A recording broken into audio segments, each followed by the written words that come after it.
In the quiet lakeside town of Willow Creek, Washington, 30-year-old Jason Miller had just returned from New York City, leaving behind his high-pressure job in finance. He needed space to breathe. His younger sister, Lena, 20, had just wrapped up her college semester and agreed to spend a week at their family's lake house while their parents traveled through Europe. At first, everything felt simple: movie nights, old board games, quiet dinners.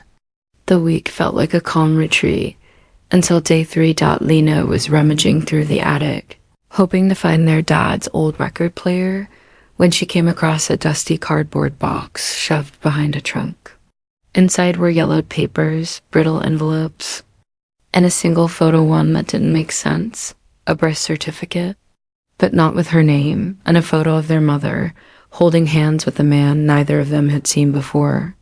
On the back, written in faded ink, Napa Valley, 1999. Lena's hand shook as she brought the photo downstairs to Jason.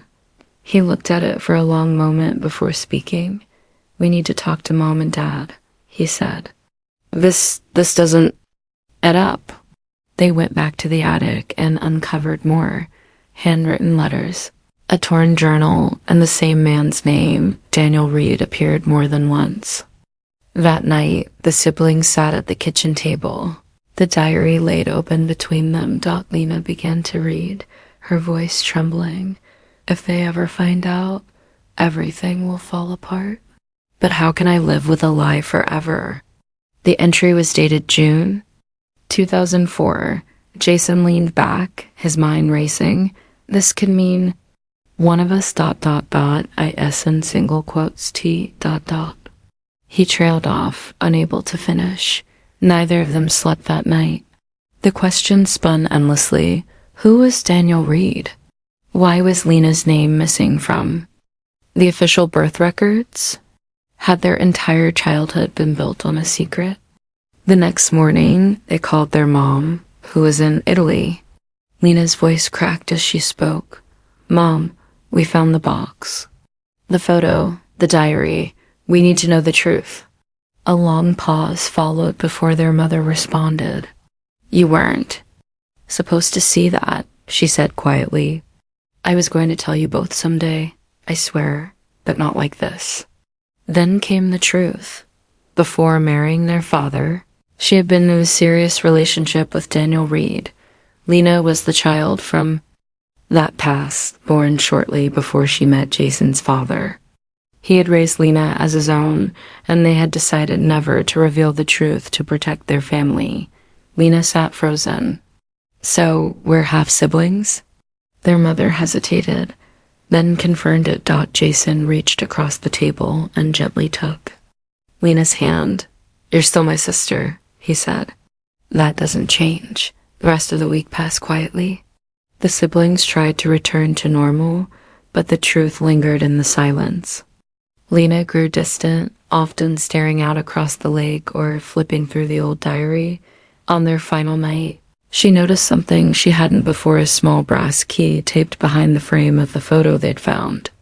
Inscribed on it, "Miller, Unit 47. Jason," she whispered. "This isn't over." The next morning, they drove an hour north to a weathered storage facility just outside Tacoma. The brass key clicked open the door to Unit 47. Dust filled the air. Inside, they found a stack of cardboard boxes, some labeled with years 1998 through 2003. One box contained VHS tapes. Another held newspaper clippings. A headline caught Jason's eye: "Local man, Daniel Reed, reported missing." The article was dated months after Lena's birth. Jason's heart pounded. It's the same guy from the photo. They found an old TV and VCR in the back corner and played one of the tapes.